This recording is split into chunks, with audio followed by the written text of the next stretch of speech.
All right, what is up, everybody? I'm a little tired today, so I figured I'd start the day with a shoe review. This shoe here is the Es Ronnie Creager re-release that they put out in 2023. It's a pretty unique shoe. The original shoe came out in 1998. I think it was Ronnie Creager's first pro model shoe, and it had a really big impact on skateboarding at the time. There was lots of guys wearing them. You would probably see Artosari in most of his parts in the 2000s wearing these, late 90s, early 2000s. Before he got his own shoe, basically. I saw him wear these a lot, and they always looked awesome to me. I am a big puffy shoe guy. I know a lot of people hate on puffy shoes, but it's where I started skating, and it's where I feel most comfortable in. I remember when the Volk phase came in, I was pretty saddened, actually, because my feet hurt now, and all the shoes started to look the same, and it was a little depressing time in skateboarding to just have all Volk all the time. Wasn't a fan, but I was happy when they started to re-release some of these shoes. This was re-released again in 2023. I wrote down some of the pros of this shoe, and I'll go over some of them now. For me, this has an attractive silhouette. Most people, maybe not, but for me, I like a shoe like this. It has body to it. It has presence. It pops out on film. Again, if you went back to any of Arto's parts from the late 90s or early 2000s, and he was doing, the longest grinds possible with these things on. They have great heel protection. That was one of the reasons I bought these last year, because this bubble here, I've never felt anything on my heels since I've skated these shoes. Very good heel protection. The next pro would be the rubber toe cap. This toe cap here is phenomenal. This is my switch foot, so it doesn't have much, but my flick foot, you can see this is 6 months of these shoes. I started skating these in the beginning of winter. I'd say probably around January, and it's now July, and I'm still skating these. So that should tell you something right there about the durability of the shoe. I also enjoy the fat tongue here, because my board likes to come around and whack me in the top of the foot a lot, and since I've been using these shoes, I haven't really had that problem, or I haven't noticed it. Your board could come around and pretty much whack you as hard as it wants to with these things on, and you're not really going to feel it. So that is a definite pro to these shoes for me. The protection of your feet, which, I was under the impression that that's what a point of a skate shoe was. So, in that respect, these do very well. The next thing we have here as a pro is reinforced plastic lace loops. So if you see here, we've got these lace loops that are like a hard military plastic, basically. And these things last forever. I am a loose pants guy, so because of that, I really enjoy this pants sag loop here in the back. You got your big boys on, or you got whatever loose pants you've got, you're not gonna have to worry about stepping on them in these shoes, which is, that's a big issue with a lot of the lower shoes and the Volk shoes is if you want to wear loose pants, a lot of times you're going to be stepping on them, or you're going to have to roll them up, and that's just, I don't like the look of that, and I don't like the feel of it. So having these shoes solves a lot of pants issues for me.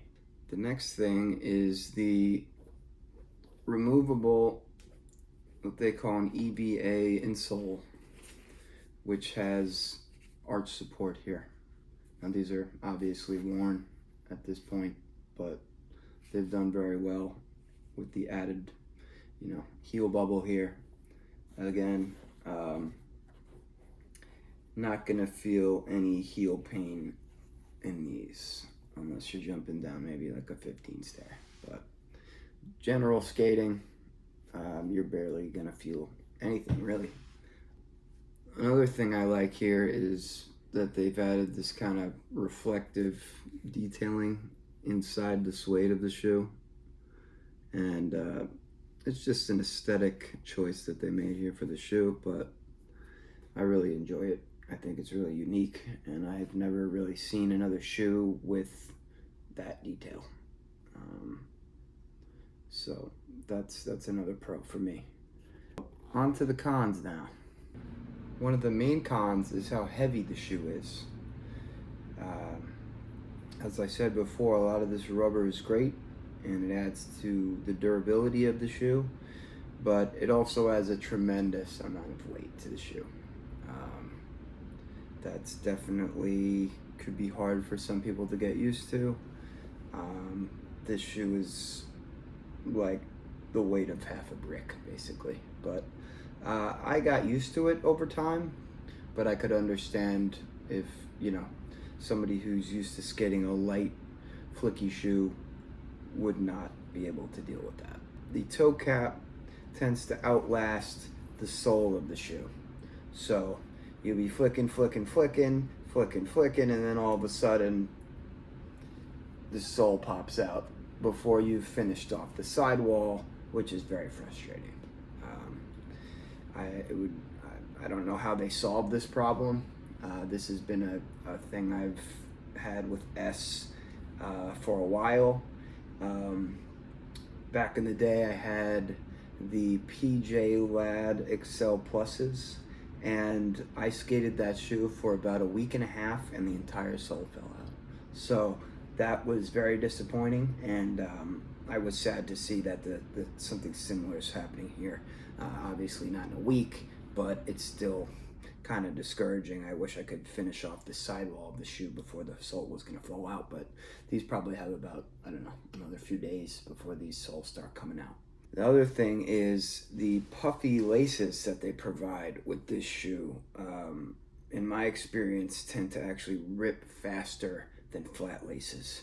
So especially if you've got a new board with new grip and you're really, flicking something out, or you're doing a lot of ollies that day, you're gonna wanna bring like 3 pairs of shoelaces with you to the session, because you're gonna be ripped through these in a couple hours. When your board starts to wear in a little and your grip starts to get a little less abrasive, that doesn't happen quite as frequently. You probably get 2 or 3 sessions out of 1 pair of shoelaces, but if you're skating a new deck, those shoelaces are gonna be in the dungeon. Another problem that I've had with them is that they are very true to size.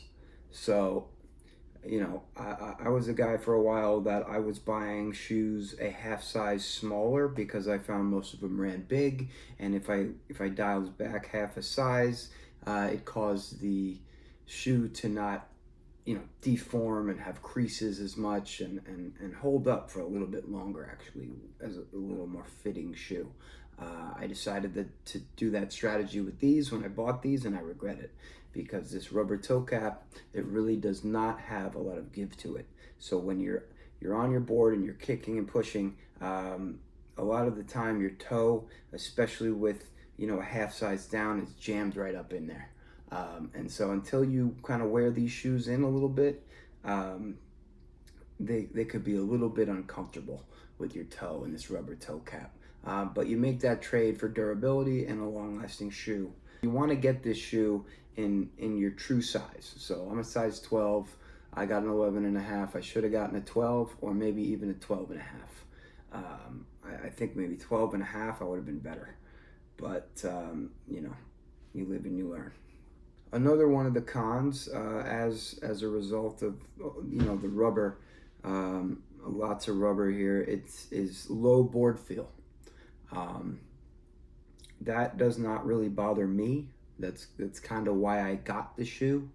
Again, because my feet hurt and I don't really want to feel my board that much. I've been able to adapt to that. It was something that as a kid, most shoes were bulky and you got used to it, and I think you were able to have a little bit more longevity out of your skating because you weren't beating your shoes up, you weren't beating your feet up so much, excuse me. You know, as a personal choice, if you don't like the feel of that and you want to feel like your shoes are broken in a week before you've done anything, this is not the shoe for you. And the last con I have with these would be their price. I understand inflation, things are going on in the world, and you know, we've all got to do what we've got to do, but I still feel that a $125 price tag for these is slightly out of, I think, everybody's wheelhouse, unless you're, you know, making millions of dollars.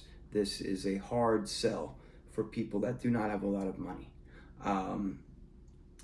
You know, I bought these again, you know, the durability, I don't know if it quite makes up for the price. I would say, you know, rationally that these shoes should come in at about $90, but you know, you can't be, you know, I don't know what S's output is. I don't know what they're spending on materials. I don't know what their cost to make this shoe is. So, you know, that's just something that I've accepted. Based on that price, I'm happy that I tried these shoes, but would I pay $125 to buy another pair of them? Probably not. I probably wouldn't. So if you think that that price is a little out of hand, I might tend to agree with you. Overall, these are a great shoe. I recommend them to anyone who has a nostalgic taste for the 90s and wants to relive a little bit of their youth, or just wants to, or if you're a young guy and you want to feel that retro look, these are a great choice. I would say go and try them out. I would probably suggest to find them on sale. This way you might not beat yourself up about skating them so bad. But I would say that generally they're a great shoe, and that I think everybody who skates should probably try them one time. All right, everybody. So that was my review of the Es Ronnie Creager shoe. I hope you enjoyed the video and gained some good insight on this product. And I would like to thank everybody who has subscribed to the channel so far. Your support really means a lot to me, and I will continue to make these videos as long as everybody is enjoying them. Thank you again. It really means everything, and we will see you in the next video.